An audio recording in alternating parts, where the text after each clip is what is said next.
जय हिंद आप सभी को। देखिए ये हमारी एमपी पटवारी 2023 के लिए प्रैक्टिस सेट नंबर 2 है मैथ्स का। इसके पहले हमने एक प्रैक्टिस सेट कराया है, टॉपिक बाय टॉपिक हम चल रहे हैं यहाँ पे, जिसमें आपको हमने नंबर सिस्टम का प्रैक्टिस सेट कराया है जो आप चैनल के प्लेलिस्ट में जाके प्राप्त कर सकते हैं। आज का यानी प्रैक्टिस सेट नंबर 2 का एमपी पटवारी मैथ्स में हम एवरेज के क्वेश्चनों को करेंगे।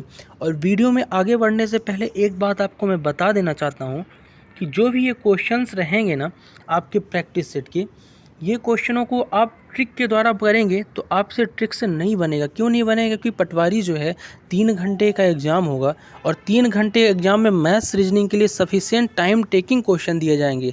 तो हम क्वेश्चनों का एक स्टैंडर्ड लेके आए हुए हैं यहाँ पे एवरेज का।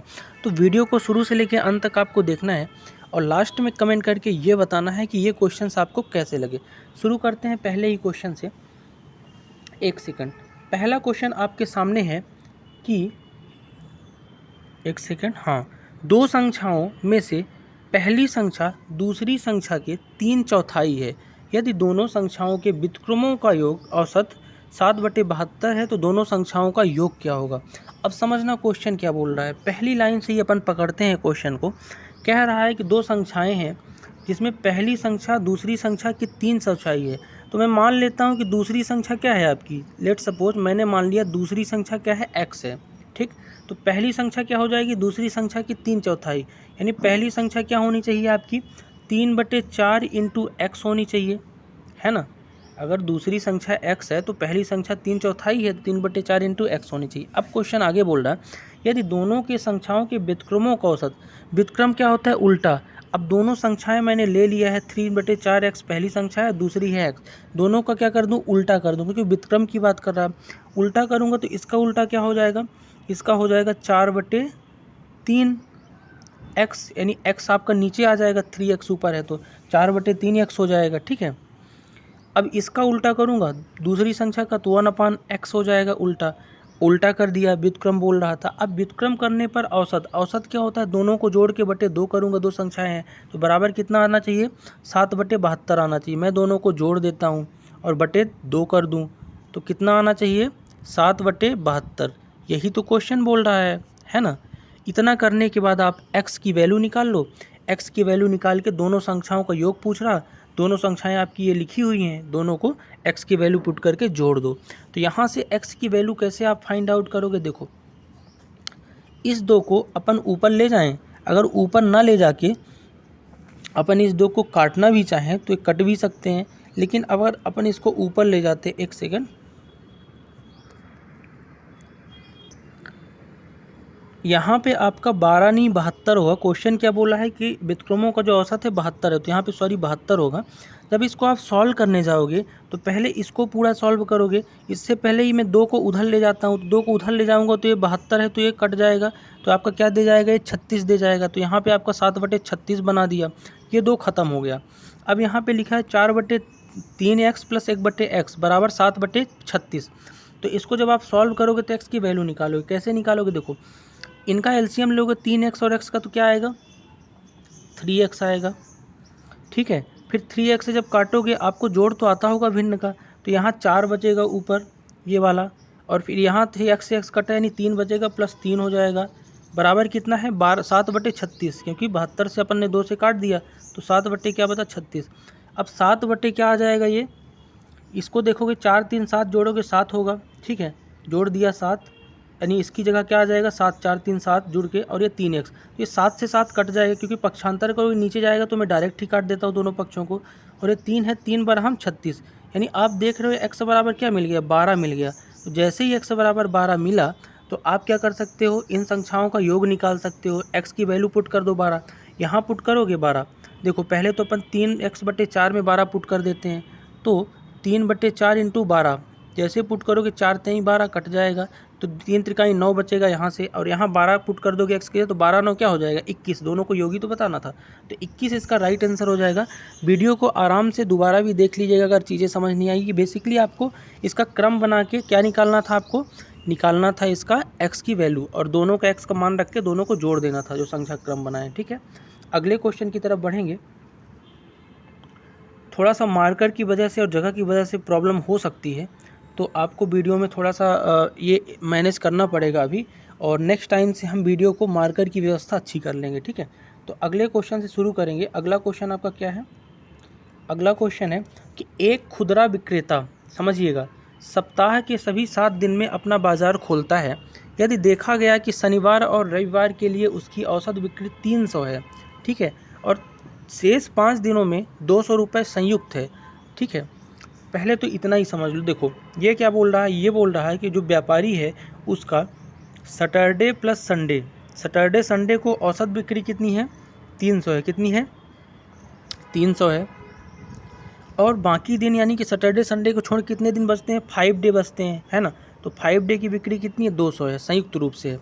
तो पूछा ये है आपसे कि शनिवार से शुरू होने वाले एक महीने के लिए पाया गया कि कुल बिक्री उसकी 7000 है, यानी एक महीने में उसकी बिक्री कितनी है? टोटल 7000 है। ये दिमाग में नोट कर लेना, ठीक है। तो निम्न में से कौन सा महीना हो सकता है? अब महीना पता करने के लिए आपको ये पता करना पड़ेगा कि उस महीने में दिन कितने हैं, तब ना चारों ऑप्शनों में से आप जनवरी, फरवरी, अप्रैल और मार्च में से बता सकते हो। तो देखो इसको करने का सबसे सरल तरीका क्या है? कोई भी महीना अगर शनिवार और रविवार से शुरू होता है, कहाँ से? सैटरडे और संडे से, तो यानी महीने में 5 शनिवार और 5 रविवार होंगे। कितने शनिवार और कितने रविवार होंगे? 5। तो सीधी सी बात है, 300 अगर आप शनिवार रविवार का एक मतलब हफ्ते में होता है आपका क्या बिक्री, तो 5 शनिवार और 5 रविवार होंगे, तो 300 गुणे क्या कर दोगे? 5 कर दोगे। कोई महीना अगर शनिवार रविवार से शुरू हो रहा तो महीने में 5 दिन ही माने जाते हैं, ठीक है। तो 3 पचे 1500, यानी 1500 रुपये आपका क्या आ गया? यहाँ से बिक्री आ गई, लेकिन कुल बिक्री 7000 थी, तो 1500 आपका यहाँ से आ गया।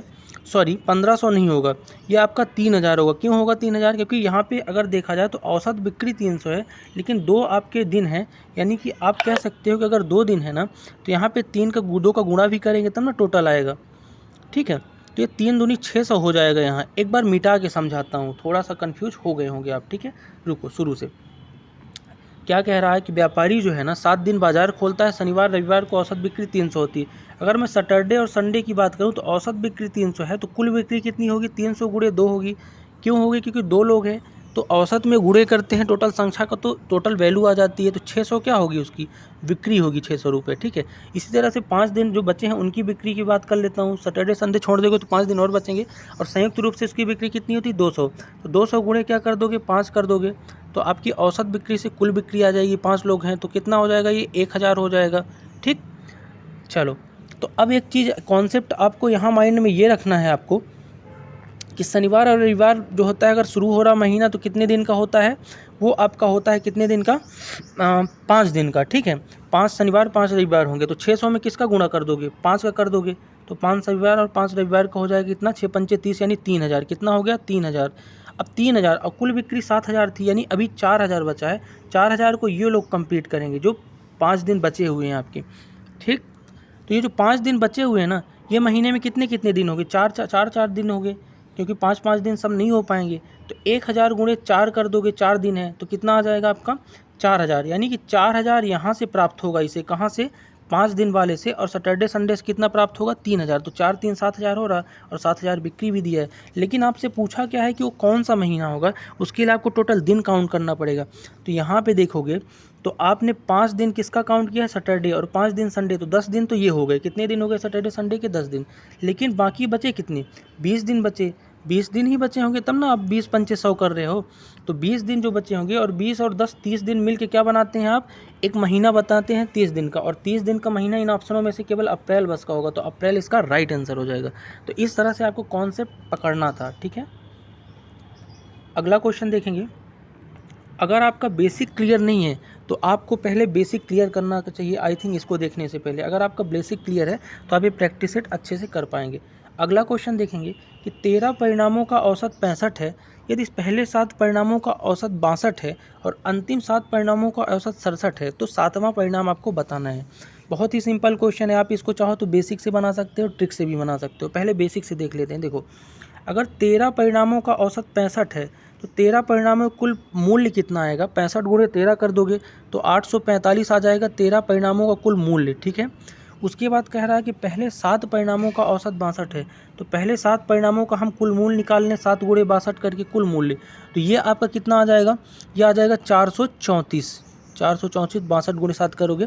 फिर अंतिम 7 का कितना दे रहा है, 67 दे रहा है, तो अंतिम 7 का 7 गुणे 67 कर दो, तो अंतिम 7 का कितना आ जाएगा परिणाम, आ जाएगा 469। अब पूछा क्या है आपसे, पूछा है कि सातवां परिणाम बताओ, तो इन दोनों परिणामों को जोड़ दोगे, 7 7 14 होंगे, लेकिन अपने पास संख्या कितनी है, 13 परिणाम, तो 7 7 इन दोनों को जोड़ के 845 में से घटा दोगे, वही तो आपका सातवां हो जाएगा। जोड़ लो, तो इन दोनों को जब आप जोड़ोगे ना, प्रथम 7 और अंतिम 7 को तो जोड़ोगे, तो ये आपका कितना आएगा, जब आप इसको जोड़ोगे तो ये आएगा 903, कितना आएगा 903। अब 903 आपका ज़्यादा आ रहा है, लेकिन आना कितना चाहिए 845, तो सातवां इसी से घटा लो, तो जब 903 से 845 घटाओगे ना, यानी 903 में 845 जब घटाओगे ना, तो आपका सातवां परिणाम आपको मिल जाएगा। तो सातवां परिणाम 58 हो जाएगा, घटा के देखना 58 ही आएगा 903 में 845, तो 58 इसका राइट आंसर होगा। ये तो आपका हो गया क्या, बेसिक तरीका। अब इसको हम ट्रिक से भी करेंगे, ठीक है। ट्रिक से कैसे करेंगे उसको समझ लेते हैं। इधर देखो, अगर मैं कहता हूँ एवरेज यानी औसत कितना है, 65 दिया है, एवरेज कितना दिया है, ए मान एवरेज 65 दिया है, ठीक है। पहले 7 परिणामों को 62 दिया है, तो मैं एक काम करता हूँ, पहले 7 परिणामों का है कितना एवरेज, 62 है। अब ये अपने एवरेज से कितना कम है, तो -3 कम रहा है, लेकिन 7 परिणाम है, तो यानी 7 त्रिक 21, यानी -21 वैल्यू में कम हो जाएगा। कितना कम हो जाएगा, -21, क्योंकि अगर 3 कम है आपका औसत में, तो सातों में 3 कम होगा ना, 7 वैल्यू है, तो 7 त्रिक 21, यानी -21 कम है वैल्यू में, ठीक है। इसी तरह से अंतिम 7 का 67 है, कितना है 67। अब 67 अगर अंतिम 7 का औसत है, अपनी संख्या 65 ही है, तो 2 क्या है इसमें, अधिक है, 2 अधिक है कितना, 7 से, यानी 7 संख्याएँ हैं ना, तो 14 आपका वैल्यू अधिक हो जाएगा। यानी पहले -21 कम हुआ, फिर 14 क्या हुआ आपका बढ़ा, तो 14 7 21, यानी -7 अभी भी कम है। अगर जो ये -7 कम है, तो इसी -7 को आप 65 से घटा दो, किससे घटा दो, क्योंकि माइनस का चिन्ह है, तो 65 से आप घटा दोगे। जैसे ही 65 से घटाओगे ना, तो 58 आपका राइट आंसर प्राप्त हो जाएगा। तो आप इस तरह से भी बना सकते हो, जो तरीका आपको उचित लगे, ठीक है। अगले क्वेश्चन की तरफ बढ़ेंगे। अगला क्वेश्चन आपके पास 5वां है, इसको देखिएगा। और मैं बार बार कह रहा हूँ कि टाइम टेकिंग क्वेश्चन है, इसमें ट्रिक के जगह पर आपको टाइम देना पड़ेगा, क्योंकि ये व्यापम की क्वेश्चन है और एमपी पटवारी में 3 घंटे का समय है, तो उस लेवल के हमने एवरेज के क्वेश्चन यहाँ पे सेट किए हुए हैं, ठीक है। अगला क्वेश्चन देखेंगे कि 10 संख्याओं का औसत 32.5 है, पहली 4 संख्याओं का औसत 25.6 है, और अंतिम 3 संख्याओं का औसत 38.2 है। पाँचवीं संख्या छठवीं संख्या से 50% अधिक है, सातवीं संख्या से 8 कम है, तो पाँचवीं और सातवीं का योग बताओ। अब इसको अपन स्टेप बाय स्टेप बेसिक से करेंगे, ठीक है। देखो, सबसे पहले क्या बोल रहा, 10 संख्याओं का औसत कितना है, 32.5 है, तो पहले मैं 10 संख्याओं का टोटल मूल्य निकाल लेता हूँ। तो 10 गुणे क्या कर दूंगा, 32.5 कर दूंगा, टोटल संख्याएं 10 है ना, तो ये करूंगा तो 325 आएगा। तो 10 संख्याओं का कुल मूल्य कितना आ गया, 325 आ गया। आगे क्वेश्चन बोल रहा है पहली 4 संख्याओं का औसत 35.6 है, तो 4 संख्याओं का मैं क्या निकाल लूँ, मूल्य निकाल लूँ, पहली 4, तो 25.6 गुणे 4 करूँगा तो कितना आएगा, ये करूँगा तो आएगा आपका 102.4, कितना आएगा, 102.4 आएगा, ठीक है, 102.4। अब आगे क्वेश्चन जो बोल रहा है वही देख लेता हूँ। अंतिम 3 संख्याओं का औसत कितना है, 38.2 है, तो अंतिम 3 का कुल मूल्य निकाल लेता हूँ, 38.2 गुणे 3 कर दूँ, तो अंतिम 3 का क्या आ गया आपका, देखो ये आपका आ जाएगा 114.6, जब आप गुणा करोगे ना तो 114.6 आएगा, ठीक है इसका। इसके बाद आपको आगे क्वेश्चन क्या बोल रहा है, आपको एक रिलेशन बताया है, ठीक है, उस रिलेशन को पकड़ना है आपको। रिलेशन क्या बताया है कि पाँचवीं संख्या, देखो पहली 4 की बात कर दिया, यानी 1 2 3 4, और लास्ट की 3 की बात किया, मतलब 8वीं 9वीं 10वीं की। अब आपको 5वीं 6वीं 7वीं इन तीनों के बारे में पता करना है, जिसके बारे में इसने बताया नहीं है, तो इसके लिए रिलेशन दिया है, रिलेशन अपन बनाना शुरू करेंगे। क्या बोल रहा, पाँचवीं संख्या छठी संख्या से 50% अधिक है और सातवीं संख्या से 8 कम है।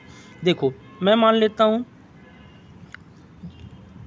ये आपकी कौन सी संख्या हो गई, पाँचवीं हो गई, ये आपकी छठी हो गई, और ये आपकी सातवीं हो गई, ठीक है, ठीक।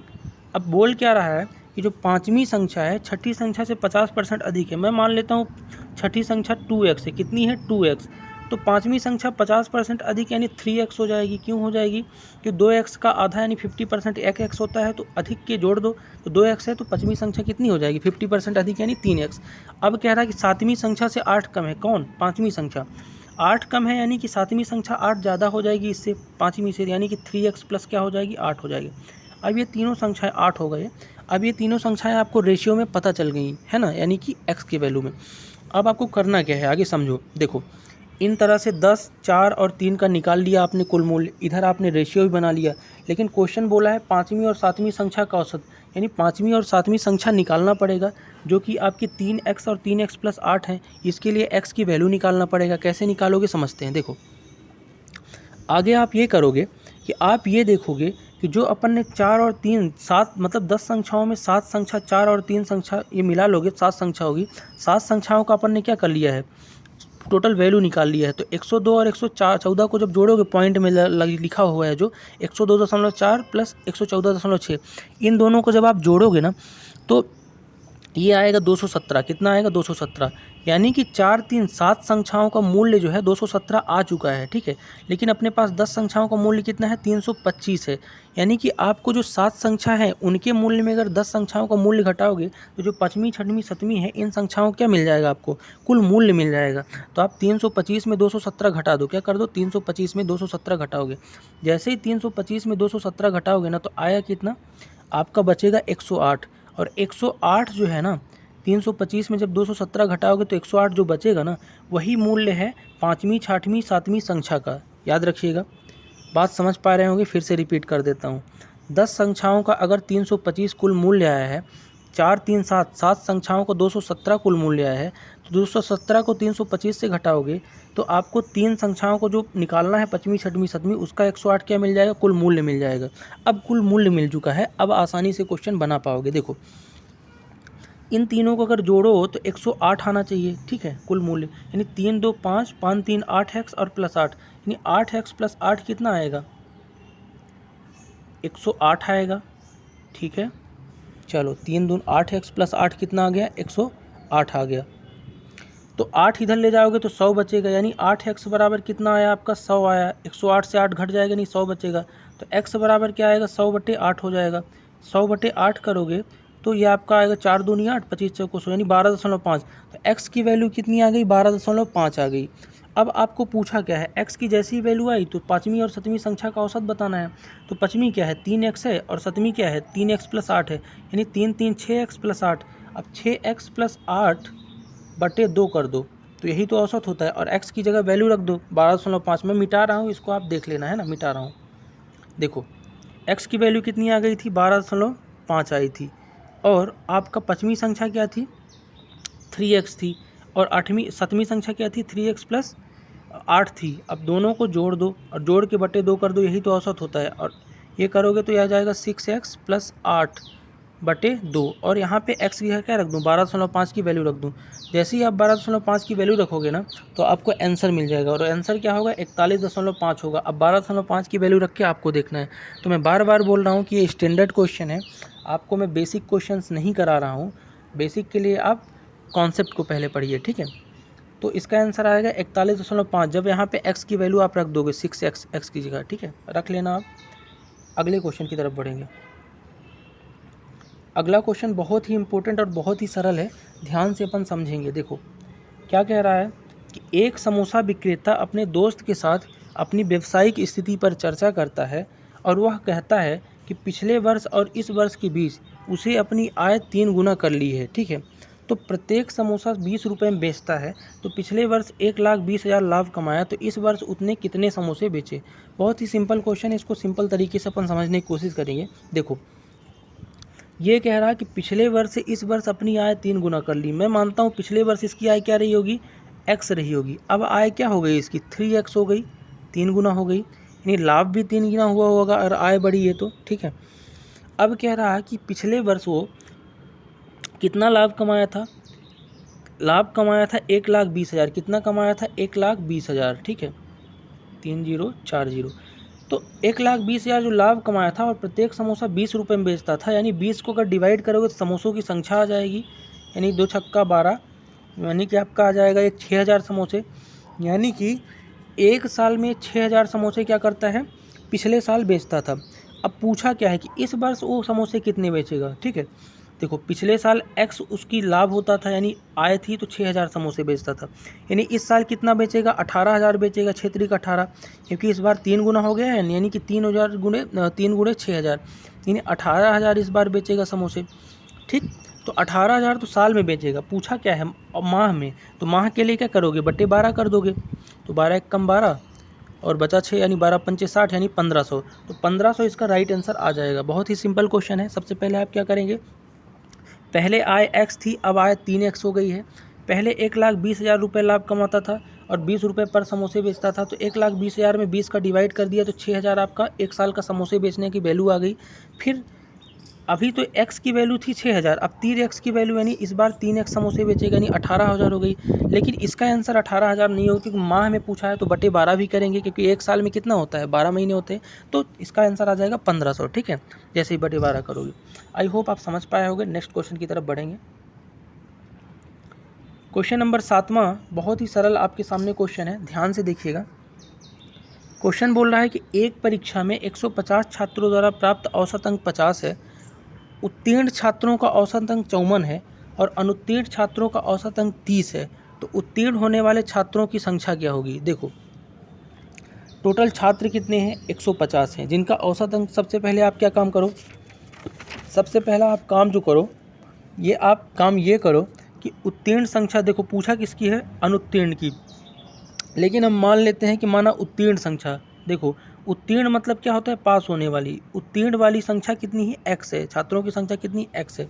तो अनुत्तीर्ण की संख्या कितनी हो जाएगी, देखो अनुत्तीर्ण मतलब फेल वालों की 150 माइनस x हो जाएगी। क्यों हो जाएगी, क्योंकि टोटल 150 है, जिसमें से पास x हो गए, तो 150 माइनस x ही तो बची, उसी में घटा के निकालेंगे अनुत्तीर्ण की। ठीक है, तो उत्तीर्ण अनुत्तीर्ण का अपने को x में वैल्यू मिल गई।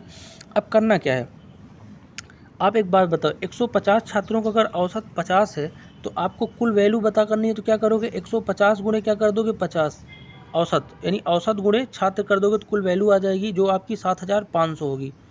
यानी कि 7,500 जो है ना आपका 150 छात्रों के कुल वैल्यू है 50 के औसत से। लेकिन यहाँ पे जो आप जो रेशियो निकाले हैं उत्तीर्ण और अनुत्तीर्ण का, इसी को जोड़ के, यानी ये कुल वैल्यू की बात कर रहा है, इन्हों को जोड़ के अगर 7,500 के बराबर रख दोगे तो आपको सब कुछ मिल जाएगा। कैसे समझो, देखो अगर उत्तीर्ण छात्रों की जो संख्या है x है, तो आपसे ये औसत क्या बोला है, 54 बोला है, यानी कि उत्तीर्ण छात्र की औसत क्या है, 54 है, यानी कि कुल संख्या क्या हो जाएगी, औसत गुणे वैल्यू यानी x हो जाएगी, यानी 54x यहाँ आ जाएगा उत्तीर्ण वालों की, और अनुत्तीर्ण वालों क्या हो जाएगा, 150 माइनस x है, लेकिन इसका औसत कितना है, 30 है, तो गुणे 30 भी करेंगे। क्यों कर रहे हैं गुणे 30 और गुणे 54 यहाँ पे, इसलिए कर रहे हैं क्योंकि अपने को ये चीज़ें पता है कि औसत में जब आप किसी संख्या को वैल्यू करोगे तो उसकी कुल वैल्यू आती है। ठीक है, और ये बराबर किसकी है, 7,500 के बराबर है। किसके बराबर है, 7,500 के बराबर है ना, क्योंकि कुल आ जाएगा आपका सभी मिला के 150 छात्र, यही तो है। अब यहाँ से x की वैल्यू आप फाइंड कर लो। x की वैल्यू आप फाइंड कर सकते हो बहुत आसानी से, वो तरीका बेसिक मैं आपको नहीं बताऊंगा। x की वैल्यू जब आप यहाँ से फाइंड करोगे ना, तो x आपका क्या आएगा, x आएगा, पूरे इस इक्वेशन को जब सॉल्व करोगे ना, 54x plus 150 minus x into 30 बराबर ये 7,500, तो x की वैल्यू आपकी आएगी 125। क्या आएगी, 125। जैसे ही x की वैल्यू 125 आएगी, और x क्या है, उत्तीर्ण छात्रों की संख्या है, यानी कि टोटल छात्र 150 हैं, अनुत्तीर्ण बताना है।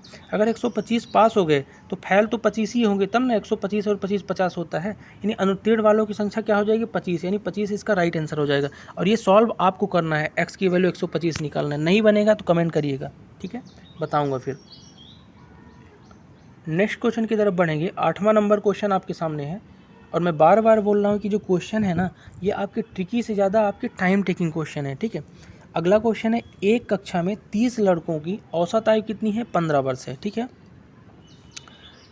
20 वर्ष की आयु के एक छात्र को कक्षा से निकाल दिया जाता है। ठीक, दो नए छात्र जिनकी आयु का अंतर 5 वर्ष है उस लड़के के स्थान पर कक्षा में आ जाते हैं। यदि सभी छात्रों का औसत 15 वर्ष है तो उस नए छात्र का औसत आयु जो दूसरे से छोटा है बताना है आपको। ठीक है, नए छात्र की आयु बताना है जो दूसरे से छोटा है। कहने का मतलब ये है कि एक एक लाइन आराम से अपन करेंगे। देखो सबसे पहले पकड़ते हैं कि 30 लड़कों की औसत आयु कितनी, 15 है, तो कुल वैल्यू निकाल लेते हैं। देखो कुल वैल्यू कितनी आ जाएगी, 30 गुणे 15 करेंगे तो कुल वैल्यू आ जाएगी 30 लड़कों की, तो कितनी आ जाएगी, ये 15 3 45, यानी कि आपकी 450 आ जाएगी कुल वैल्यू। यानी 30 छात्रों की जो कुल वैल्यू है, कुल औसत मतलब कुल आयु, तो ये 450 वर्ष है। अब बोल रहा है कि 20 वर्ष की आयु के एक छात्र को निकाला जाता है, तो हम 450 में 20 घटा देंगे। 450 में क्या करेंगे, 20 घटा देंगे, तो अब देखो 20 वर्ष का अगर एक छात्र निकाल दिया जाता है तो 30 छात्र थे, तो अब छात्र कितने बचेंगे? 29 बचेंगे, एक छात्र निकाला है। लेकिन जैसे ही देखेंगे 29 छात्र आपके बचे, तो इसमें से 20 घटाएंगे। क्यों घटाएंगे? क्योंकि 20 वर्ष की आयु के उस छात्र को निकालना है, तब ना 30 से 29 हो रहा है। तो कुल वैल्यू से 20 घटाएंगे तो क्या आएगा? 430 बचेगा। यानी 29 छात्रों का कुल वैल्यू कितना आ गया? 430 आ गया। यहाँ तक आप समझ गए होंगे, ठीक है।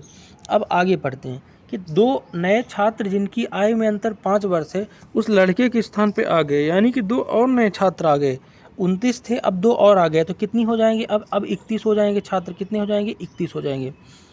31 छात्र तो हो गए, लेकिन अब साथ में बोल रहा है कि अब सभी छात्रों का औसत 15 वर्ष है। यानी 31 जो छात्र हो गए सभी, अब इनका औसत कितना है? 15 वर्ष है। एक सेकंड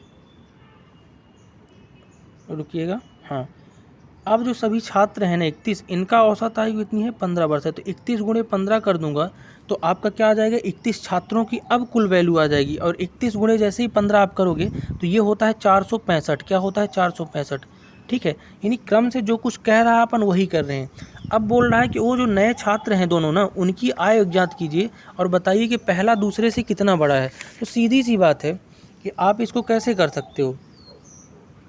अब दोनों की आय निकाल लो। जो 2 नए छात्र आए हैं, इसको करने का तरीका अब क्या है? देखो, तरीका ये है कि आपकी शुरुआत में वैल्यू कितनी थी? शुरुआत में वैल्यू आपकी थी कितनी? 430 थी। लेट सपोज आपकी 29 छात्रों की 430 थी वैल्यू टोटल, लेकिन जैसे ही 2 छात्र आए तो वैल्यू कितनी हो गई? 465 हो गई। तो 430 65 में से 430 अगर आप घटाओगे ना तो आपको मिलेगा कितना? 35। यानी कि जो 2 नए छात्र आपके आए हैं 29 से 31 हुआ है, तो उन दोनों की टोटल आयु कितनी है? 35 वर्ष है मिला के। अब एक कंडीशन आपको और दी थी, यानी कि आप समझ गए दोनों छात्र जो नए आए हैं उनकी आयु 35 वर्ष है। अब दोनों के बीच अंतर कितने का है? 5 वर्ष का है, क्वेश्चन में बोला है। तो 35 है तो 5 वर्ष का अंतर कैसे हो सकता है? तभी हो सकता है जब आप वैल्यूओं को क्या करें, आप वैल्यूओं को 20 और 15 रखें। यानी एक छात्र 20 वर्ष का है और एक छात्र 15 वर्ष का है। दोनों के बीच अंतर कितने का है? 5 का आ गया जो क्वेश्चन बोला, और 20-15 जोड़ोगे तो 35 होगा। यानी कि जो नए छात्र जुड़े हैं ना 29 के बाद, उनकी आयु 20 और 15 वर्ष है। अब क्वेश्चन बोला था कि नए छात्रों में दूसरे से छोटा है उस नए छात्र की बताना है। तो छोटा वाला कौन सा है? 15 है। तो छोटा वाला 15 आपका क्या हो जाएगा? राइट आंसर हो जाएगा। तो 15 इसका राइट। बड़ा वाला पूछता तो 20 बताते। आई होप आप क्वेश्चन समझ गए। इसको स्टेप बाय स्टेप रिकॉल करके रिवाइज करके फिर देखना, ठीक है। 15 इसका राइट आंसर होगा। नेक्स्ट क्वेश्चन देखेंगे, 9वां क्वेश्चन है। और 9वां क्वेश्चन तो बेसिक सिंपल अप्रोच से बनाएंगे, इतना लंबा घूमने की जरूरत है नहीं। घूमने के लिए आपको दे दिया था। देखो, बोला है कि 30 संख्याओं का औसत 31 है, पहली 14 संख्याओं का औसत 15 है और अंतिम 14 संख्याओं का औसत 47 है। तो 20 के 2 पद ज्ञात कीजिए जिनका गुणनफल 840 हो। मैं कुछ भी नहीं करूँगा क्योंकि ऑप्शन में 20 के 2 पद हैं, ऐसे संख्या को चुनूंगा जिनका गुणनफल क्या है? 840 आए। अगर मैं देखता हूँ तो ये संख्याएं जो है, अगर 26 गुणे 32 करोगे तो आखिरी में 0 भी आना चाहिए गुणे में, तो इसमें तो 0 आएगा ही नहीं, तो गलत। इसमें 0 आएगा लेकिन 38 दूनी 76 यानी 760 हो जाएगा, ये भी गलत। लेकिन आना कितना चाहिए? गुणनफल 840 आना चाहिए दोनों संख्याओं का, ठीक है। 25 गुणे 33 भी नहीं होगा, 42 गुणे 20 हो जाएगा। यानी 42 गुणे 20 करोगे तो गुणनफल क्या आएगा? 840 आएगा। यहीं से आपका क्वेश्चन डायरेक्ट बन जाएगा। तो आंसर क्या होगा? 42 गुणे 20। ये क्वेश्चन घुमाने के लिए दिया था, आपको इसको डायरेक्ट करना था, ठीक है। तो अगला क्वेश्चन देखेंगे, और अगला क्वेश्चन आपको खुद बनाना है। आपको कमेंट करके यहाँ बताना है कि आपको ये क्वेश्चन बना कि नहीं बना। अगला क्वेश्चन सिंपल अप्रोच पे है, जैसा अपन ने एक क्वेश्चन किया था 5वां नंबर, चौथा 5वां, उसी तरह से ये भी क्वेश्चन है कि एक समूह में कुल छात्रों का औसत वजन ये है। 54 किलो वजन के 8 छात्र छोड़ देते हैं। 53, 54 और 57 के 3 छात्र समूह में शामिल हो जाते हैं। औसत वजन इतना बढ़ जाता है। तो समूह में छात्रों की संख्या बताना है। ये क्वेश्चन आपको खुद से करना है। अगर नहीं बनेगा तो कमेंट करना, मैं कोशिश करूँगा कि आपको बताऊँ, ठीक है। बाकी आपके लिए होमवर्क है ये। तो मिलते हैं नेक्स्ट वीडियो में। आशा करता हूँ कि ये वीडियो और ये सेगमेंट आपको समझ में आया होगा। अगर नहीं आया होगा तो आपको वीडियो को शुरू से अंत तक लेके एक बार रिवाइज करके क्वेश्चनों को आपको देखना है। ना समझ में आए तो 1 से 2 बार जैसे आप रिवाइज करके क्वेश्चनों को देखेंगे और प्रैक्टिस करेंगे तभी बनेगा। क्योंकि व्यापम का लेवल इतना सरल भी पटवारी का होने वाला नहीं है, और आपको SSC लेवल के ट्रिकी क्वेश्चन कम देगा क्योंकि टाइम टेकिंग क्वेश्चन देगा, क्योंकि बहुत समय है 3 घंटे। तो आशा करते हैं आप बातों को समझ पाए होंगे, और आपका फीडबैक जो भी रहेगा इस वीडियो के सिलसिले में, क्या सुधार कर सकते हैं, कमेंट करके ज़रूर बताइएगा। मिलते हैं नेक्स्ट वीडियो में, तब तक के लिए।